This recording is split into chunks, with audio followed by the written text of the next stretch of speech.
This is Murder in the Morning with Tony Bruschi and Stacey Cole. Menendez brothers, it's not ending, at least the way I think a lot of people thought it was going to last fall. Nathan Hochman is the current DA, not the same one who was there, not Gascon, the Disney prince who was going to free the Menendez brothers, in a brand new Walt Disney movie that will have the whole family crying in theaters this summer. No. Menendez brothers' version of events, he ain't buying. He's made it clear they're not getting out of prison on his watch, and we'll take a listen to him in just a moment and his recent statements. Standing before the press, Hochman didn't mince words. The self-defense claim, a lie. The supposed rehabilitation, not enough. His office is officially opposing resentencing for Lyle and Erik Menendez, who are serving life without parole for the 1998 murders of their parents, Jose and Kitty Menendez. Hochman's argument is simple. The brothers have spent the last 30 years weaving a story that doesn't hold up to scrutiny. They say they were terrified of their father, that years of sexual abuse led them to kill out of fear.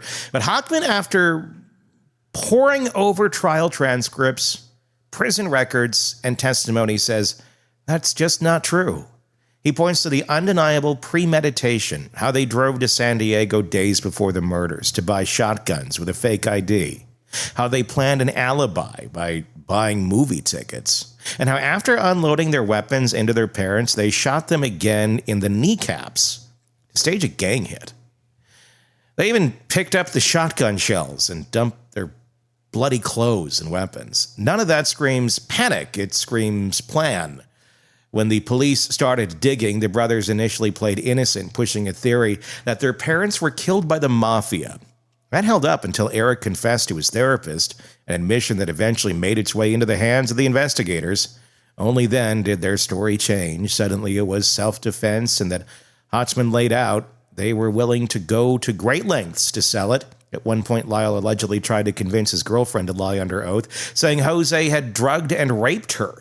The trial testimony evolved yet again with claims that both brothers had suffered sexual abuse at the hands of their father, with their mother complicit.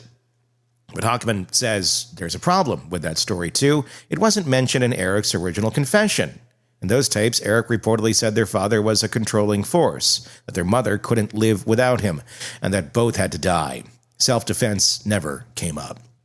Then there's the forensic evidence. The brothers claimed it was dark when they burst into the den, that their parents were standing or lunging at them, but crime scene experts determined that at all times Jose and Kitty were seated or already wounded on the ground. Hochman says that's just one of 20 lies that the brothers have told over the years. 4 have been admitted to, 16 remain, and unless they acknowledge those, he says they don't deserve a second chance. Here's what Hochman had to say just the other day in a press conference. But what we show in our pleading is we go through the timeline to show that the Menendezes have basically engaged in not just the ultimate lie of self-defense, but a whole series of lies around it. And they took actions that were both premeditated and deliberate, not just sort of immediate responses to their parents somehow threatening them the night of August 20th.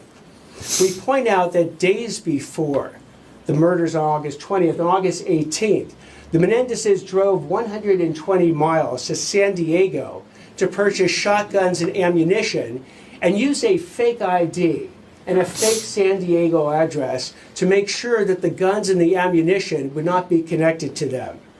The day before the killings, August 19th, they go to a firing range and they find out that the birdshot ammunition that they had bought isn't good enough to kill someone. They're told you need buckshot ammunition in order to actually kill someone, and they buy it that day.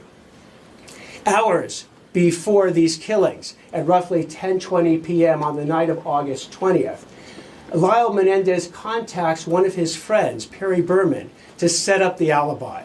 And the alibi was that they were going to go to Batman the movie at the 8 o'clock showing.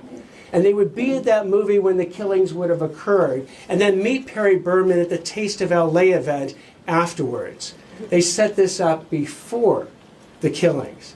Now, during these killings, as we've explained before. These weren't just a situation where all of a sudden the parents threatened their lives, they reached for something and shot them dead. No. These killings, the actual shots, were designed to make it look like a mafia gangland hit.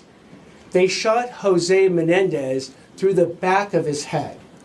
They shot Kitty Menendez not only once, which then caused her to go down to the ground, bleeding, but when they ran out of ammunition, they went back to the car, reloaded the shotgun. Then Lyle Menendez took the shotgun, put it up to Kitty Menendez's face, and pulled the trigger. So, he's got a fairly strong argument there. I don't think, the thing is, I don't think anyone is arguing that that's not what they did. Right. That is what they did. There's really no question about that. So it's not like, oh, we got you. You did these things. Yes, they did. And did they want to get caught? No, I'm sure they didn't want to get caught. But that doesn't mean that they weren't driven to it by years of abuse. Yeah. Now, they may have denied the abuse right away. They may have said, well, we got to come up with some story this way or that way, because no one is going to accept the abuse argument, which they didn't back then. They tried arguing it once, and it was a hung jury. So they kind of thought, well, nobody's going to have any sympathy for us being molested and raped by our father our whole life. Never mind the fucking Menudo group over here and other people who have claims too, but nobody can talk about it because it's 1989 and nobody accepts this as a thing. So yeah, you're going to come up with other alibis. You're going to come up with other things to hopefully get away with murdering your parents, because the argument, like I said, that they're abusing the hell out of you, nobody cares about. Isn't that sad? Yeah, I mean, that's just kind of what it makes sense to me as, yeah, that's what they did. They lied. And there's probably a reason. There's not a lot of things in this case that make you go, yeah, they were just going to go be serial killers or something. Like, no, they were probably very much driven to this. I mean, the upbringing, everything. It was a toxic home. And that's what's kind of on trial here. It's not, did they do it? No. We know they did it. It's, have they served enough time? And now, using the knowledge that we have about abuse and the fact that it looks like they really were abused, maybe it's okay to let them out. They don't appear to be a threat to society. No, it just seems that the new DA, they're just on this kick of the two can't be coexisting together as far as the abuse and them murdering. Either they murder just in utter cold blood with no reason whatsoever, and everything's a lie that they've said. There's nothing where the two can coexist. He tries to cut off that piece by saying, well, they lied about it. Yeah, and here's why. Yeah. That's not that hard for me to connect the dots on. I think for anybody to connect the dots on of like, yeah, and that's why they lied. So are we going to go back to every single person who's been abused, then find out when they lied and they downplayed it for people around them because they knew they weren't going to be accepted or were not going to be believed? Should we go on to every single person and go, well, they lied about it at first, so that means everything that happened is bullshit? No. Yeah, it's not that cut and dry. And this is a case where you do have other evidence. You do have supporting evidence. You have other people who claim Jose was doing the same shit. You have other family members who claim that this sort of thing was going on. You have the family members saying that they should get out today. The Menendez family members who support the brothers are outraged at all of this. In a statement, they accused Hochman of ignoring the reality that Erik and Lyle were repeatedly abused, feared for their lives, and have atoned for their actions. They argue that Hochman is sending a dangerous message that male victims of childhood sexual abuse won't be believed. But Hochman is standing firm, and he's not alone. He invoked California Governor Gavin Newsom's 2022 decision to deny parole to Sirhan Sirhan, Robert F. Kennedy's assassin. Despite Sirhan's decades of rehabilitation, Newsom blocked his release because he failed to fully accept responsibility. Hochman says the same logic applies here.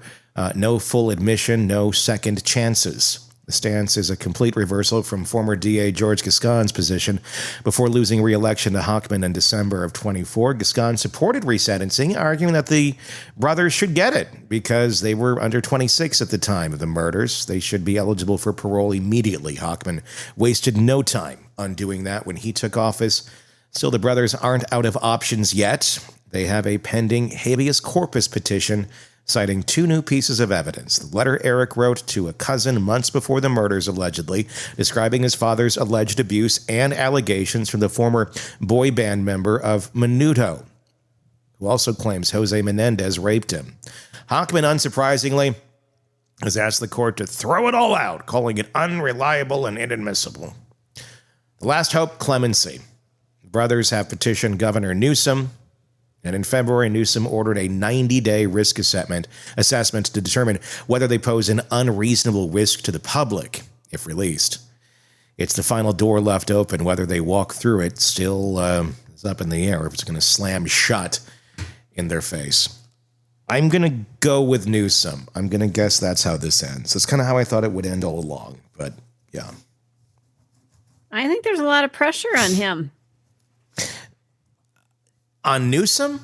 Yes. Yeah, without a doubt, I think to release him. Yeah. Or them. I don't know. I'm beginning to wonder, could this be political suicide? So, it could either bolster him or become the thing that if he decides to run for president, that the other side throws at him. This is a very, very pivotal case for him. Well, in my opinion, then do it. Please do it, because I don't want Gavin Newsom as president. He's already destroyed California. Nobody's fucking living there. People are fleeing California left and right because of their screwed up policies. So, and look, that's not a political statement. Just go look at LA. Go look at San Francisco. Go look. Just take a look and go, would you want to live here? Yeah. Yeah. And I'm not happy with who we have right now either. At all. But I think Newsom's just as big of a mess in many ways. Maybe not quite, apocalyptic, but not, I think, anybody I'd want for president. So please do it.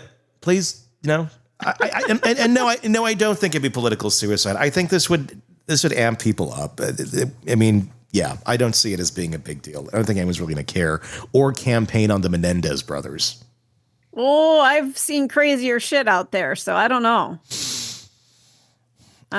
I think there's plenty of other things that the Republicans would go after Newsom for other than the Menendez brothers. That's true. It would fall into a long list of things, I suppose. I don't think it would be a key point at all. I'm sitting here in Wisconsin, and anybody who listens, you are now seeing ads for our Supreme Court race.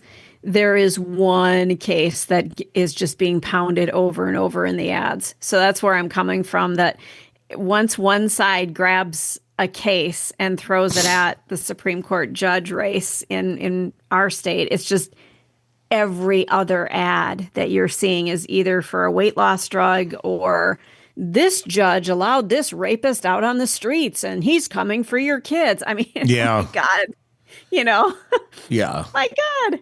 Just, I've gotten to the point where I'm just watching cat videos online. And that's probably a good just thing. Safer. Yeah, it is. Until it turns out, oh my God, that cat just raped that other cat. And now what? Ugh, God. Only in America. There was an old bit by someone that I used to like to listen to named Phil Hendry. Oh, I remember Phil.